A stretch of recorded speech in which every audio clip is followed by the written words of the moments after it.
Hello, welcome to my channel, and today we're going to do a review on Black Sun, spoiler free, and also it is very windy here in Boston today, so if you hear that in the background, I apologize.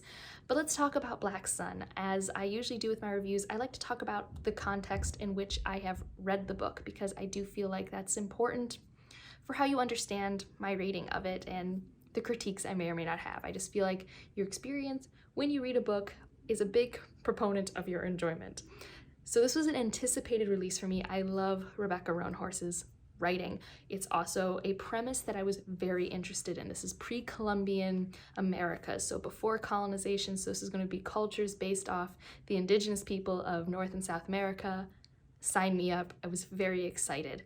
And in addition to that, I got this arc that I've been waiting to read forever. It's a gorgeous cover, and I got to buddy read it with my friend Tori from Tori Morrow. I'll have her channel linked down below. She's an amazing booktuber for adult SFF. And so I was excited.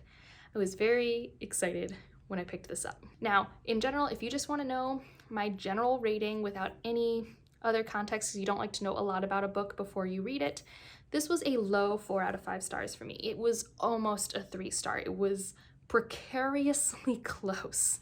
And I will get into that within my review, but I would recommend it, but on the caveat that if you're someone who likes to binge series, you might want to wait till the next book is out, just because I do feel like it's a book where you won't necessarily completely know your opinions until you can read a sequel and spend more time in this world and with the characters, if that makes sense. It'll probably make more sense as we go through the review, but just for the people who like to just hear someone's thoughts and don't want to have anything mentioned, like this is spoiler free, but I know some people think almost anything's a spoiler these days, which that's fair. But let's get into it. Let's get into what I thought of this book. When I read high fantasy, I'm in it for world building, engaging characters, and an engaging read. That doesn't mean it has to be fast paced. It just means that I want to be reading it when I'm reading it, or I want to be reading it when I'm not reading it. And that could be because it's a fast paced plot, or it could be because I'm just so engrossed in the world. These are the things, these are why I pick up books to read for pleasure. So it has to do well in these categories. So let's start with the one that I think it did the best, and that would be world building. As I mentioned at the top of this video, the world building was why I was really interested in picking this book up, and it delivered. Yes, it's inspired by the indigenous cultures of the Americas. I cannot speak to the representation of the indigenous cultures, but it was so rich to see because it was definitely diverse. You have this crescent sea, and it has very diverse weather and landscapes and culture. You have diverse religions. You have an old religion, you have a newer religion, you have religion and its ties to science and explaining the natural world. It is such a really well thought out world that I wanted to see even more of. I got to see it on the earth, land, and sea. It was phenomenal, and I wanted more. It's probably my biggest theme for this video is that for this book, I wanted more. It's a 400-page book. I would have been thrilled if it was 600 pages. This is one of the very rare moments in my life where I would have liked a book way more, significantly more, if there were significantly more pages.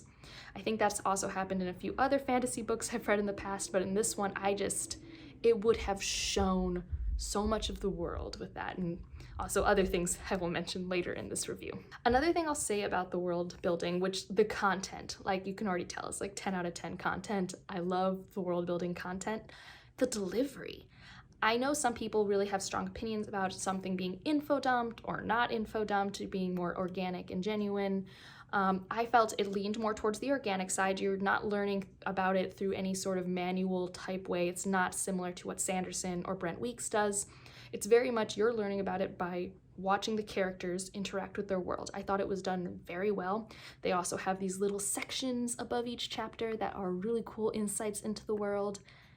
And I just really loved it. I loved the execution of the world building, and I loved the world building. That's my favorite part of the book, followed by characters. Like I said, character engagement's a big thing for me. I love all of our named main characters.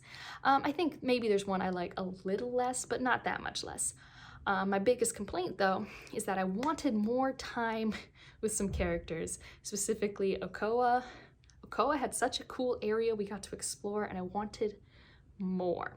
I wanted more of certain characters, and then so we sometimes only got a few perspectives of some characters, like Koa, but we'd get no perspectives from the antagonistic side of things. And I thought, so if we made this book longer, you could then have way more of all of our main characters, but then you could also have those little side vignettes from the other side of the political spectrum to really enhance the intrigue and the politics. Because I think that's where this like kind of almost did what it wanted to do. Like it wasn't quite there for me. And I just think having more page time, you could do that. Now that said, Serapio and Zyla, these are our main characters, and Narampa, they all have a lot of page time, and you really do feel like you get to know them. Serapio is one of the most intriguing characters I've read in a really long time. I don't want to say much about him, but he is really interesting. Same with Zayla, and their interactions with the mythology of this world are just really cool, but also the character interactions and the relationships that are formed. They feel really great. Another thing I want to say about the characters is, and this is maybe also world building, this is a world where being gender neutral or non-binary is a thing, and it is used in the text. So if you're not used to it, a lot of people in our day, we use the singular they to refer to non-binary people, but there are also the pronouns they and their, and that is used prevalently throughout this book to describe one of the characters. And all that means is gender neutral, but it can be jarring if you haven't been exposed to those pronouns before. We don't use them in written language or speaking language often. I know personally I've used the singular they more often than not, but I loved that incorporation because that is true to all times. There have always been trans people and gender neutral people in every portion of history, but especially I believe in Indigenous culture, this was a much more accepted viewpoint, that gender was not this defined attribute and it wasn't a binary attribute. So I thought that was phenomenal, and that was kind of a world building / character thing. And I will say the characters are why I'm going to pick up the sequel. That is where I'm invested. I want to know what's going to happen for these people that I've grown invested into. So like you can see, I really liked a lot of this book. World building, characters, I really liked it. Engagement, this is where it gets weird. So for the first like 70% I was really liking it. Now, remember when I say engagement, it doesn't mean it has to be fast-paced plot. This is not a fast-paced plot. It starts with a bang of like, what? And then it's kind of this nice meandering stroll towards this countdown clock. And you get to spend time in different portions, and you know something's gonna happen, but you're also just sitting in it. Like you're just experiencing the world, you're experiencing these characters and their interaction. There's no real rush or sense of urgency, but it wasn't a negative for me.